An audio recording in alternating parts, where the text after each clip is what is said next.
बोलो सत्यनारायण भगवान की जय। नमस्कार दोस्तों, स्वागत है आप सभी का मेरे YouTube चैनल आर के भक्ति ज्ञान में।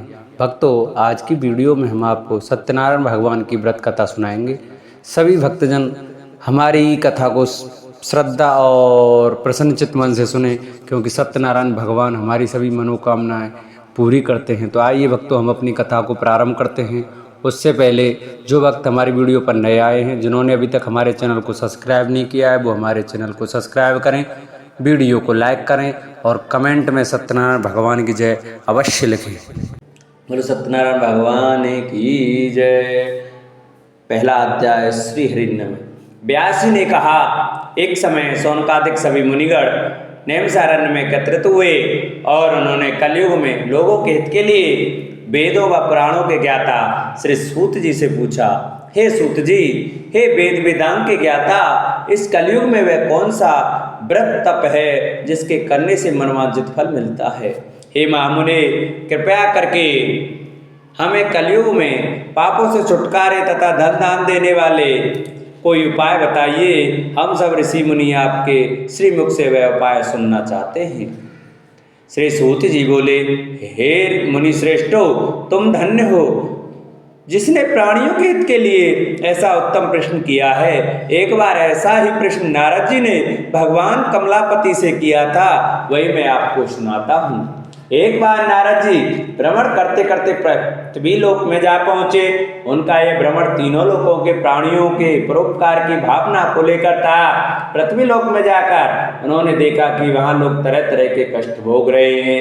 वे बार बार मृत्यु को प्राप्त होते हैं और हर बार विभिन्न योनियों में जन्म लेकर अपने कर्मों पापों का फल भोगते हैं। उन सभी दुखी प्राणियों को देखकर नारद सोचने लगे कि इनका कष्ट किस प्रकार दूर हो, किस प्रकार इन्हें इन दुखों से मुक्ति मिले। यही सब सोचते सोचते वे विष्णु लोक में आ गए। वहाँ 4 भुजा भगवान विष्णु शेष शैया पर विराजे हुए थे। वे शंख चक्र गदा व कमल अपने हाथों में धारण किए हुए थे। गले में वनमाला पड़ी थी। नारद जी ने मुक्त भाव से उन्हें देखा, फिर बोले, हे श्री हरि, मन और वाणी से परे हे अनंत शक्तिधारी, मैं आपको प्रणाम करता हूँ। हे प्रभु, आपका न आदि है, न मध्य है और न अंत है। आप इससे सर्वथा मुक्त हैं। हे सर्वात्मा के आदिकरण, मैं आपको नमस्कार करता हूँ। नारद जी की स्तुति सुनकर भगवान विष्णु ने मुस्कुराकर पूछा, हे नारद, तुम्हारे मन में अवश्य कोई ऐसी बात है जिसके कारण तुम यहाँ आए हो।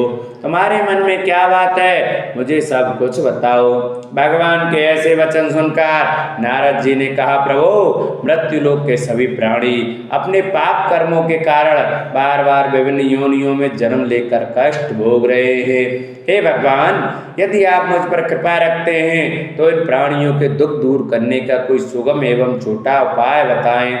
भगवान श्री कृष्ण बोले, हे नारद, तुम हमेशा सबका हित चाहते हो, तुम साधु हो, प्राणियों के कल्याण के लिए यह तुमने बड़ा ही उत्तम प्रश्न किया है। मैं तुम्हें बताता हूँ कि किस व्रत को करने से व्यक्ति मोह से छूट जाता है। हे नारद, जो व्रत मैं तुम्हें बताने जा रहा हूँ वह स्वर्ग और मृत्यु लोक दोनों में दुर्लभ है, किंतु तुम्हारे स्नेह के कारण मैं तुम्हें इस व्रत का पूरा विधि विधान बताता हूँ। हे नारद, भगवान सत्यनारायण का विधि पूर्वक व्रत करने से तत्काल ही सुख प्राप्त होता है और अंत में प्राणी मोक्ष का अधिकारी हो जाता है। श्री विष्णु भगवान के मुख से ऐसे प्रीति युक्त वचन सुनकर नारद जी ने पूछा, प्रभु, इस व्रत के करने से क्या फल प्राप्त होता है, इसकी विधि और समय क्या है तथा इसे पहले किस किस ने किया है, कृपा करके यह सभी विस्तार पूर्वक बताइए। श्री विष्णु भगवान ने कहा, हे नारद, यह व्रत दुख और सुख को दूर करने वाला है। इससे धन धान्य में वृद्धि होती है तथा सौभाग्य व संतान की प्राप्ति होती है। प्राणी को चारों दिशाओं में विजयश्री दिलाने वाले इस व्रत को व्यक्ति किसी भी दिन पूर्ण श्रद्धा व भक्ति से कर सकता है। सायंकाल धर्म में पूरी आस्था रखते हुए बंधु बांधवों सहित किसी ब्राह्मण के सहयोग से भगवान श्री सत्यनारायण जी का पूजन करना चाहिए। सबाया प्रसाद बनाना चाहिए। प्रसाद में केले का फल, घी, दूध व गेहूं का आटा ना चाहिए। यदि गेहूं का आटा उपलब्ध ना हो तो चावल का आटा ले लें और उसमें शक्कर के स्थान पर गुड़ मिला लें। यह सब मिलाकर सवाया बना नैवेद्य भगवान को अर्पण करें। इसके बाद कथा सुनकर प्रसाद ग्रहण करना चाहिए तथा ब्राह्मणों को दक्षिणा देनी चाहिए। बंधु बांधवों सहित ब्राह्मणों को भोजन कराकर स्वयं भी भोजन करना चाहिए। प्रसाद आदि ग्रहण करने के बाद भजन कीर्तन करना चाहिए। फिर भगवान सत्यनारायण का स्मरण करते हुए सभी बंधु बांधवों अपने घरों को प्रस्थान करें। इस प्रकार जो भी भगवान श्री सत्यनारायण जी का व्रत पूजन करता है इसकी सभी मनोकामनाएं अवश्य पूरी होती हैं। इस कलयुग में दुख एवं दरिद्रता से छुटकारा पाने का इससे कोई छोटा उपाय नहीं है। इति श्री स्कंद पुराणे रेवा खंडे सत्यनारायण व्रत कथायां प्रथमोऽध्याय। श्री हरि नमः। बोलो सत्यनारायण भगवान की जय। श्रीमन्नारायण नारायण नारायण लक्ष्मी नारायण नारायण नारायण।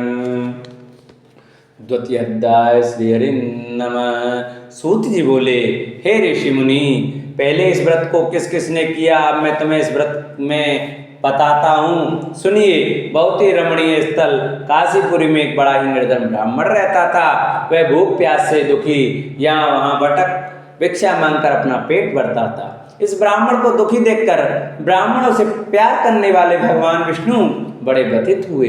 फिर एक दिन वे बूढ़े ब्राह्मण का वेश धारण कर पृथ्वी पर आकर उस ब्राह्मण से बोले, हे विप्र, तुम इतने दुखी होकर इस पृथ्वी पर क्यों भटक रहे हो? कृपया कर मुझको अपनी विपदा बताओ। ब्राह्मण बोला, हे बंधु, मैं अत्यंत ही निर्धन और दुखी हूँ। क्या आप इस निर्धनता से मुक्त होने का कोई उपाय जानते हैं? यदि जानते हैं तो कृपया करके मुझको बताएं। मैं वह उपाय अवश्य करूँगा ताकि मुझे इस कष्टपूर्ण जीवन से मुक्ति मिले। बूढ़े ब्राह्मण ने कहा, सत्यनारायण स्वरूप भगवान विष्णु सबको मनचाहा फल देने वाले हैं। अतः हे विप्र, तुम उन्हीं का उत्तम व्रत व पूजन करो। भगवान सत्यनारायण का व्रत व पूजन करने से मनुष्य के सब दुख दूर हो जाते हैं। हे भगवान, गरीब ब्राह्मण ने कहा, कृपया मुझे उस व्रत का विधि विधान बताइए। आपके अनुसार मैं उत्तम फल प्रदान करने वाले इस व्रत को अवश्य करूँगा।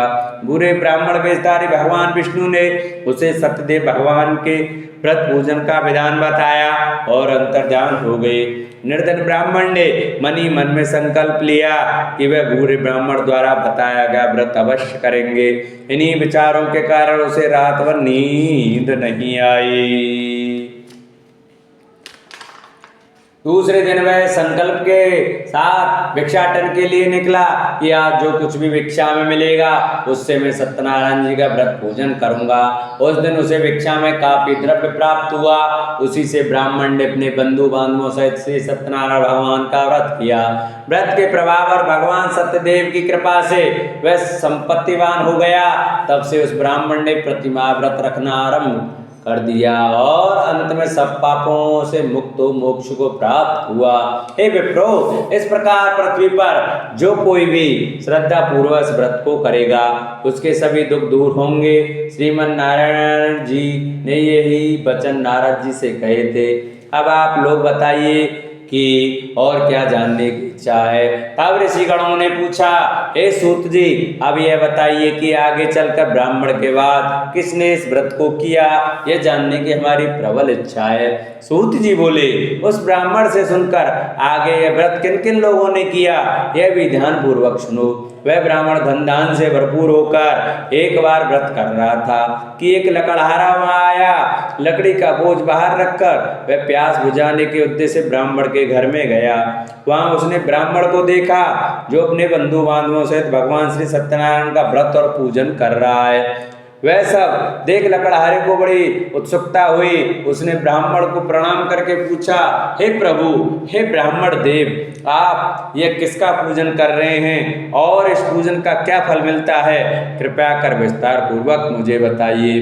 ब्राह्मण बोला, हे भाई लकड़हारे, ये हम भगवान सत्यनारायण का व्रत और पूजन कर रहे हैं। सत्यदेव भगवान का यह व्रत सभी मनोरथों को सिद्ध करने वाला और सुख फलदायी है। उन्हीं की कृपा से मेरे घर यह सब धन धान्य और सुख वैभव है। यह जानकर लकड़हारा बहुत प्रसन्न हुआ। वह प्रसाद ग्रहण करके तथा जल पीकर बाहर आया और अपना गट्ठर उठाकर लकड़ी बेचने के लिए शहर को चल दिया। रास्ते में चलते चलते उसने सोचा कि आज ये लकड़ियां बेचकर जो भी धन प्राप्त होगा उससे मैं भी भगवान सत्यनारायण का व्रत और पूजन करूंगा। यह संकल्प कर वह उस बस्ती की ओर चल दिया जहाँ नगर के अमीर लोग रहते थे। भगवान सत्यनारायण की ऐसी कृपा हुई कि उस दिन उसे लकड़ियों के दुगने दाम प्राप्त हुए। लकड़हारे ने प्रसन्न होकर पके केले, शक्कर, घी, दूध और गेहूं का आटा सवाया बनवाकर खरीद लिया और अपने घर को चल पड़ा। लकड़हारे ने अपने भाई बांधवों सहित विधि पूर्वक भगवान का पूजन व्रत किया। व्रत के प्रभाव से वह पुत्रवान और धनवान बन गया। फिर इस लोक में चिरकाल तक सुख भोग कर अंत में भगवान सत्यनारायण की कृपा से उनके लोक को चला गया। श्री स्कंद पुराण रेवा खंडे श्री सत्यनारायण व्रत कथा 2य अध्याय पूर्ण हुआ। बोलो सत्यनारायण भगवान की जय। श्रीमन नारायण नारायण नारायण, लक्ष्मी नारायण नारायण नारायण। 3य अध्याय। श्री सूत जी बोले, हे मुनियो, अब मैं इससे आगे की कथा सुनाता हूँ, ध्यान पूर्वक सुनो। पूर्व काल में उल्कामुक नाम का एक बुद्धिमान राजा था। वह बड़ा ही जितेंद्रिय एवं सत्यवादी था। वह नित्य प्रति मंदिर आदि में जाकर ब्राह्मणों को दान दक्षिणा देकर प्रसन्न रखता था। उसकी रानी बड़ी पतिव्रता और सुमुखी थी। एक बार वे राजा रानी भद्रशिला नदी के तट पर भगवान सत्यनारायण का व्रत कर रहे थे। उसी समय साधु नामक एक वैश्य धनदान से भरी अपनी नौका लेकर वहां पहुंचा। साधु वैश्य ने नाव को किनारे पर लगाकर व्रत पूजन में व्यस्त राजा रानी को देखा। फिर उनके निकट जाकर विनय पूर्वक राजा से बोला, हे राजन, आप इतने भक्ति भाव से किस देवता का पूजन कर रहे हैं? कृपया कर यह सब वृतांत मुझे भी बताइए। राजा उनकी विनय सुनकर बोला, हे वैश्य, हम अपने बंधु बांधवों सहित विष्णु भगवान जैसे तेजस्वी भगवान श्री सत्यनारायण जी का व्रत और पूजन कर रहे हैं। यह सब हम पुत्र आदि की प्राप्ति के लिए कर रहे हैं। राजा की बात सुनकर साधु बोला, महाराज, आप कृपा करके मुझे इस व्रत के संबंध में सारा विधान बताएं ताकि मैं भी यह व्रत करूं। मेरे भी कोई संतान नहीं है, क्या इस व्रत के प्रभाव से मेरी संतान हो जाएगी? अवश्य होगी। वैश्य भगवान सत्यदेव किसी को कभी निराश नहीं करते। यह कहकर राजा ने उसे व्रत से संबंधित पूरा विधि विधान बता दिया। सब कुछ जान लेने के बाद वैश्य खुशी खुशी अपने घर चल दिया। घर पहुंचकर उसने अपनी पत्नी लीलावती को सब कुछ बताया। फिर बोला, यदि हमारे घर संतान हुई तो हम भी सत्यनारायण भगवान का व्रत करेंगे। उसकी पत्नी यह सुनकर बहुत प्रसन्न हुई। इस प्रकार दिन गुजरने लगे और कुछ समय बाद लीलावती गर्भवती हो गई। 10वें माह में उसने एक कन्या को जन्म दिया।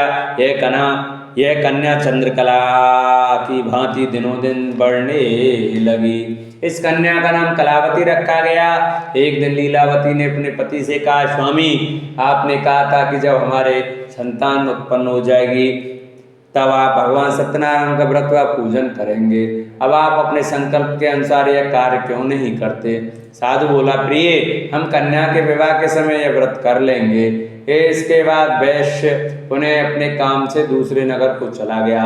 इधर कन्या भगवान सत्यनारायण की कृपा से तेजी से बढ़ रही थी। एक दिन वैश्य ने अपनी पुत्री को सहेलियों के साथ विचरण करते देखा तो उसे सुधि आई कि कन्या सयानी हो गई है और अब इसका विवाह कर देना चाहिए। अतः पत्नी से विचार विमर्श करके उसने शीघ्र ही कन्या के योग्य वर तलाशने के लिए अपने दूतों को भेज दिया।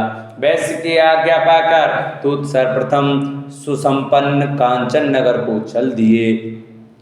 कुछ दिनों के बाद वे वहां से एक बड़े ही गुणवान और सुंदर वैश्य पुत्र को अपने साथ ले आए। साधु वैश्य ने अपने बंधु बांधवों सहित उसे देखा और वार्तालाप करके संतुष्ट हो गया। फिर कुछ दिन के बाद उसने विधि पूर्वक अपनी कन्या का विवाह उसके साथ कर दिया। लेकिन दुर्भाग्यवश उस समय भी वह भगवान श्री सत्यनारायण जी का व्रत और पूजन करना भूल गया। परिणाम स्वरूप श्री सत्यनारायण भगवान रुष्ट हो गए। इस प्रकार कुछ समय बीत गया। अब वैश्य ने सोचा कि व्यापार के लिए चलना चाहिए। अपने कार्य के प्रति वह सदा ही सचेत रहता था। अतः अपने जमाता को लेकर वह व्यापार के लिए चल दिया। इस बार वह समुद्र के समीप रत्नसार नामक सुंदर और संपन्न नगर गया। वहां जाकर वह अपने जमाता के साथ व्यापार में व्यस्त हो गया। इस सुंदर और संपन्न नगर में राजा चंद्रकेतु का राज्य था। उस समय अपनी प्रतिज्ञा से भ्रष्ट हुए वैश्य को भगवान सत्यनारायण ने शाप दे दिया, हे वैश्य, तू घोर कष्ट को प्राप्त होगा। एक दिन राजा की संपत्ति चुराकर एक चोर वहां गया जहां वैश्य साधु और उसका जमाता ठहरे हुए थे। उसके पीछे राजा के सिपाही लगे थे, अतः डर के मारे उसने राजा का चुराया हुआ धन वहीं छोड़ दिया और अलोप हो गया। उसके पीछे पीछे आए सिपाहियों ने राजा का धन वहां पड़ा देखा तो चोरी के अपराध में उन दोनों वैश्यों को बंदी बना लिया गया। हर्षित होकर सिपाहियों ने जाकर राजा को बताया, महाराज, राजमहल में चोरी करने वाले 2 चोरों को हम पकड़ कर लाए, आप देखकर आज्ञा दें। राजा ने बिना कुछ देखे वाले विचार किए, आज्ञा दे कि इन दोनों को बंदी गृह में डाल दिया जाए। भगवान श्री सत्यनारायण जी की माया से किसी ने भी उनकी बात नहीं सुनी। राजा चंद्रकेतु की आज्ञा से उनका सारा धन भी छीन लिया गया। उधर भगवान के शाप के कारण वैश्य की पत्नी भी बहुत दुखी हो गई। उसके घर की सारी संपत्ति चोर चुरा ले गए। वह शरीर से रुग्ण होकर चिंतित अवस्था में अन्न के लिए घर घर भटकने लगी। पहनने ओढ़ने की क्या कहें, घर में खाने को अन्न का दाना तक नहीं रहा। ऐसा ही हाल उसकी पुत्री कलावती का भी था। एक दिन भूखी प्यासी कलावती एक ब्राह्मण के यहाँ गई जहाँ उसने भगवान सत्यनारायण जी का व्रत व पूजन होते देखा। उसने वहां बैठकर बड़ी श्रद्धा से कथा सुनी और प्रसाद लेकर रात को अपने घर लौटी। घर आने पर उसकी माँ ने पूछा, बेटी, इतनी रात गए तक तू कहाँ थी तथा तेरे मन में क्या है? कलावती ने माँ को बताया, मैंने एक ब्राह्मण के घर पर सभी मनोकामनाओं को पूर्ण करने वाले भगवान सत्यनारायण का व्रत होते देखा है। मैं भी वहीं थी और श्रद्धा पूर्वक कथा श्रवण कर रही थी। कन्या की बात सुनकर वैश्य की पत्नी को तत्काल स्मरण आया कि उसके पति ने व्रत करने का संकल्प लिया था किंतु आज तक व्रत नहीं किया। उसने सोचा कि संभव है इसलिए हम पर यह कष्ट आ गया हो। यह सोचकर उसने तत्काल निर्णय लिया कि अपनी पुत्री के साथ वह भी इस व्रत को करेगी। दूसरे ही दिन लीलावती ने अपने बंधु बांधवों के साथ व्रत किया और भगवान सत्यदेव से प्रार्थना की कि उसके पति व जमाता शीघ्र लौट आएं और प्रभु सत्यनारायण उसके अपराध को क्षमा करें। लीलावती द्वारा किए गए व्रत और उसकी प्रार्थना को सुनकर भगवान सत्यदेव प्रसन्न हो गए। उसी रात उन्होंने स्वप्न में राजा चंद्रकेतु को दर्शन देकर आज्ञा दी कि हे राजा, सवेरा होते हुए उन दोनों वैश्यों को मुक्त कर दें तथा उनका छीना हुआ धन भी लौटा दें। यदि ऐसा नहीं करेगा तो मैं धन और पुत्रों से तेरा राज्य का नाश कर दूंगा। इतना कहकर भगवान अंतर्ध्यान हो गए। सुबह राजा की आंख खुली तो उसने सभी सभासदों को अपने स्वप्न के विषय में बताया। फिर आदेश दिया कि चोरी के अपराध में बंदी उन वैश्यों को तत्काल छोड़ दिया जाए और हमारे समक्ष लाया जाए। सिपाही आदर सहित उन दोनों को राजा के समक्ष ले आए। दोनों ने नम्रता से राजा को नमस्कार किया। वे डर रहे थे कि राजा ना जाने अब क्या आज्ञा दे दें, लेकिन उन्हें देखकर बड़े ही आदर भाव से राजा ने कहा, भगवान ने आपको कष्ट दिया है किंतु अब डरने की कोई बात नहीं है। यह कहकर राजा ने बेड़ियां कटवाकर उनकी हजामत वगैरह बनवाई और गहने वस्त्रों से उन्हें अलंकृत कर उनकी प्रशंसा की। उनका जो धन छीना था उससे दोगुना धन देकर उन्हें विदा किया। दोनों ने राजा को प्रणाम किया तथा धन लेकर खुशी खुशी अपने घर को चल दिए। इति श्री स्कंद पुराणे श्री रेवा खंडे श्री सत्यनारायण व्रत का 3य अध्याय पूर्ण हुआ। बोलो सत्यनारायण भगवान की जय। श्रीमन्नारायण नारायण नारायण लक्ष्मी नारायण नारायण नारायण। 4th अध्याय। श्री सूत जी बोले, इस प्रकार साधु नमक वैश्य मंगल स्मरण करके और ब्राह्मणों को दक्षिणा आदि देकर अपने घर चल दिया। अभी वह कुछ ही दूर चला था कि भगवान सत्यनारायण ने साधु वैश्य की मनोवृत्ति जानने के उद्देश्य से डंडी का वेश धारण कर उससे पूछा कि हे वैश्य, तेरी नाम में क्या है? धन के मद में चूर वैश्य ने कहा, हे डंडी स्वामी, क्या तुम्हें मुद्रा चाहिए? मेरी नाम में तो बेल पत्र भरे हैं। वैश्य के ऐसे निष्ठुर वचन सुनकर डंडी वेशधारी भगवान सत्यनारायण का, हे वैश्य, तुम्हारा कहना सत्य हो। इतना कह डंडी वैश्य के पास से हटकर कुछ दूर समुद्र के किनारे जाकर बैठ गए। डंडी के जाने के बाद साधु ने महसूस किया कि नाव काफी हल्की हो गई है और कुछ फूली हुई लग रही है। वह बहुत चकित हुआ और कपड़ा हटाकर देखा। धन के स्थान पर बेलपत्र देखकर उसे मूर्छा आ गई। उसके जमाता ने उसे संभाला और जल आदि छिड़क कर होश में लाया। होश में आने पर वह अपने धन के लिए विलाप करने लगा। तब उनके दामाद ने कहा, इस प्रकार शोक क्या करते हैं, यह सब डंडी स्वामी का शाप है। वह डंडी सर्व समर्थ हैं, इसमें संशय नहीं है। उनकी शरण में चलिए, वहां जाने पर ही मनोवांछित फल मिलेगा। दामाद का कहना मानकर वैश्य डंडी स्वामी की शरण में गया और प्रणाम कर आदर पूर्वक बोला, हे प्रभु, मैंने जो कुछ भी आपसे कहा था उसके लिए मुझे क्षमा कर दें। ऐसा कहते समय वह महाशोक से व्याकुल हो उठा। वैश्य को रोते देखकर डंडी स्वामी ने कहा, रो मत, सुनो साधु, तुम मेरी पूजा से विमुख हुए हो। हे कुबुद्धि, इसलिए मेरी आज्ञा से ही तू बार बार दुख भोग रहा है।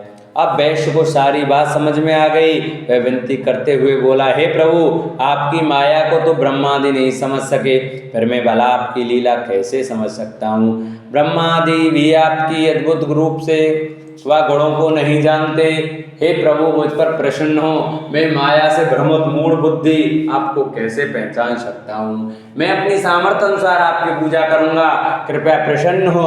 हे प्रभु, मेरा धन जैसा पहले था वैसा ही कर दें। मैं आपकी शरण में हूँ, मेरी रक्षा करें। वैश्य के ऐसे भक्ति युक्त वचनों को सुनकर भगवान सत्यनारायण प्रसन्न हुए और वैश्य को मन चाहा वर देकर अंतर्ध्यान हो गए। तब वैश्य अपनी नाव पर आया तो उसने उसे धन से भरी पाया। वह बोला, भगवान सत्यदेव की कृपा से मेरी मनोकामना पूर्ण हुई है। फिर उसने अपने जमात और साथियों से भगवान सत्यनारायण की पूजा की। भगवान सत्यदेव की कृपा पाकर साधु बहुत प्रसन्न हुआ। फिर नाव द्वारा अपने देश को चल दिया। अपने नगर के तट पर पहुंचकर उसने एक दूत को अपने घर भेजा। दूत ने साधु वैश्य के घर जाकर बताया कि आपके पति व जमाता सकुशल लौट आए हैं। यह जानकर वैश्य की पत्नी लीलावती अति प्रसन्न हुई। उस समय वे अपनी पुत्री के साथ भगवान सत्यनारायण की कथा व पूजन कर रहे थे। कथा समाप्त कर उसने प्रसाद ग्रहण किया और अपनी पुत्री से बोली, बेटी, मैं जाकर तेरे पिता को देखती हूँ, तू प्रसाद आदि ग्रहण करके आ जाना। कहकर वह चली गई। कन्या ने काम समाप्त किया और बिना प्रसाद व चरणामृत ग्रहण किए वह भी अपने पति से मिलने को चल दी। प्रसाद ग्रहण न करके वह पति के पास पहुंचे। इस प्रकार प्रसाद का अपमान करते देख भगवान सत्यदेव रुष्ट हो गए। उन्होंने उसके पति तथा धन से भरी नाव को जल में डुबो दिया। यह देखकर कन्या को बड़ा दुख हुआ और वह चक्कर खाकर भूमि पर गिर पड़ी। नाव को डूबते तथा कन्या को मूर्छित देखकर साधु को बड़ा आश्चर्य हुआ। मल्लाह भी अचरज करने लगे। लीलावती बेटी की ऐसी हालत देखकर बड़ी व्याकुल हुई और अपने पति से बोली, हे स्वामी, नाथ सहित जमाता कहाँ और कैसे गायब हो गए? मुझे तो लगता है कि यह अवश्य किसी देवता का कोप है। आखिर भगवान सत्यनारायण की लीला को कौन समझ सका है? यह कहकर वह पुत्री के साथ विलाप करने लगी। उसकी पुत्री ने कहा कि वह भी अपने पति के वियोग में यहीं जल समाधि ले लेगी। यह देखकर वैश्य बहुत दुखी हुआ। उसे समझते देखने लगी कि यह सब भगवान सत्यदेव के कुपित होने के कारण ही हुआ है। पुत्री या पत्नी से अवश्य कोई भूल हुई है। आखिर उनकी माया को कौन समझ सकता है? मैं स्वयं उनकी माया से मोहित हूँ। उसने उन्हें अपने पास बुलाकर अपनी शंका व्यक्त की और बोला, मैं विधि विधान से भगवान सत्यनारायण का पूजन करूँगा, वे मेरी पुत्री को क्षमा करें। इस बार क्षमा से भगवान से क्षमा याचना करने लगा तो भगवान सत्यदेव उस पर प्रसन्न हो गए। तभी भविष्यवाणी हुई, हे साधु, तेरी पुत्री मेरा प्रसाद छोड़कर अपने पति को देखने आई है। इसी कारण इसका पति नौका सहित अदृश्य हो गया है। यदि यह घर जाकर प्रसाद ग्रहण करके आए तो इसका पति से अवश्य ही मिल जाएगा, इसमें कोई संशय नहीं है। वैश्य की पुत्री ने भी यह भविष्यवाणी सुनी। वह तत्काल घर गई और प्रसाद ग्रहण किया। जब कन्या लौट कर आई तो उसका पति सही सलामत वहां उपस्थित था। यह देखकर वह बहुत प्रसन्न हुई और पिता से बोली, हे पिताजी, अब घर को चलिए, अब क्या देर है। हे बेटी, हमें भगवान सत्यदेव का पूजन करना है। कहकर साधु ने सबके साथ मिलकर भगवान सत्यनारायण की कथा व पूजन किया। फिर अपने बांधवों व जमाता सहित घर आ गया। उस दिन के बाद वे प्रत्येक पूर्णिमा संक्रांति को भगवान सत्यनारायण का पूजन करते हुए अनेक सुख भोगता हुआ अंत में भगवान सत्यनारायण के वैकुंठ लोक को चला गया, जो देवताओं के लिए भी दुर्लभ है तथा जहाँ सत्य रज तम तीनों गुण अप्रभावी रहते हैं। श्री स्कंद पुराण के रेवा खंडे की सत्यनारायण भगवान का चतुर्थ अध्याय पूर्ण हुआ। बोलो सत्यनारायण भगवान की जय। श्रीमन नारायण नारायण नारायण लक्ष्मी नारायण नारायण नारायण। 5वां अध्याय। श्री सूत जी ने कहा, हे मुनिगणों सुनो, अब मैं तुम्हें इससे आगे की कथा सुनाता हूँ। तुंगज नामक एक राजा था जो अपनी प्रजा का संतान की भांति पालन करता था, किंतु भगवान सत्यनारायण का प्रसाद न लेने से उसे भी बहुत दुख उठाने पड़े। एक दिन राजा शिकार खेलने के लिए वन में गया, जहाँ उसने बहुत से जीवों का शिकार किया। वहीं एक बट वृक्ष के नीचे उसने कुछ ग्वालों को भगवान सत्यनारायण का पूजन करते देखा, किंतु गर्व के कारण न तो वह पूजन स्थल तक गया और न ही भगवान को प्रणाम किया। फिर भी गोप ग्वाले प्रसाद लेकर राजा के पास गए। प्रसाद को राजा के समीप रखकर वे पूजन स्थल को लौट गए।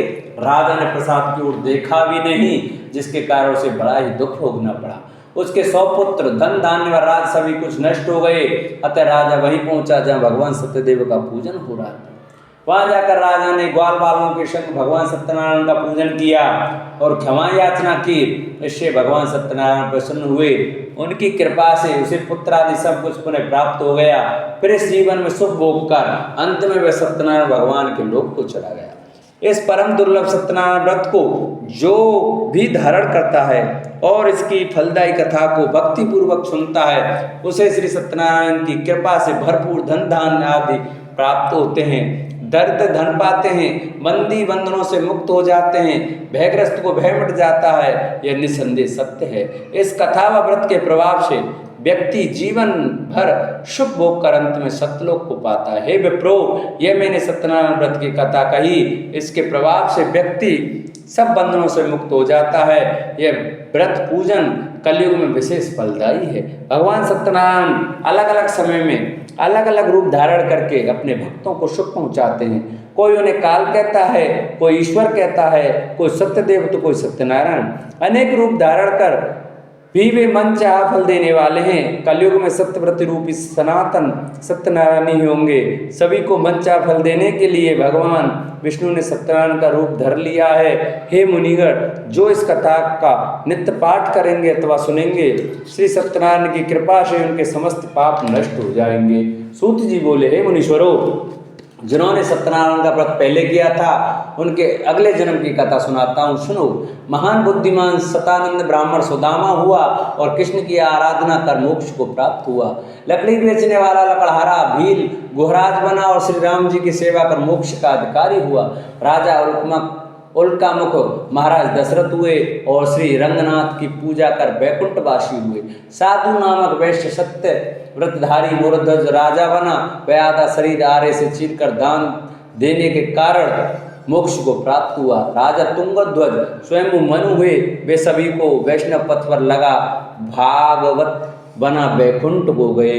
श्री स्कंद पुराणे रेवा खंडे श्री सत्यनारायण भगवान का 5वां अध्याय पूर्ण हुआ। बोलो सत्यनारायण भगवान की जय। बोलो श्रीमन नारायण नारायण नारायण लक्ष्मी नारायण नारायण नारायण।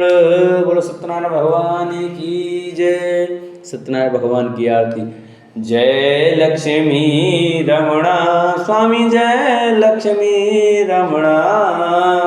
सत्यनारायण स्वामी, सत्यनारायण स्वामी, जनपातक हरणा। ओम जय लक्ष्मी रमणा। रत्न जड़ित सिंहासन अद्भुत छविराजे, स्वामी अद्भुत छविराजे। नारद करत निराजन, नारद करत निराजन, घंटा ध्वनि बाजे। ओम जय लक्ष्मी रमणा। प्रगट भय कल कारण दुज को दरस दियो, स्वामी दुज को दरस दियो।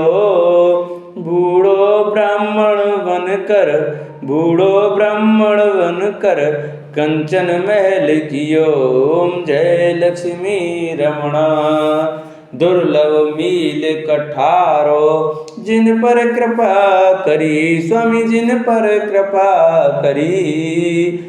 चंद्रचूर्ण एक राजा, चंद्रचूर्ण एक राजा, तिनकी विपत हरी। ओम जय लक्ष्मी रमणा।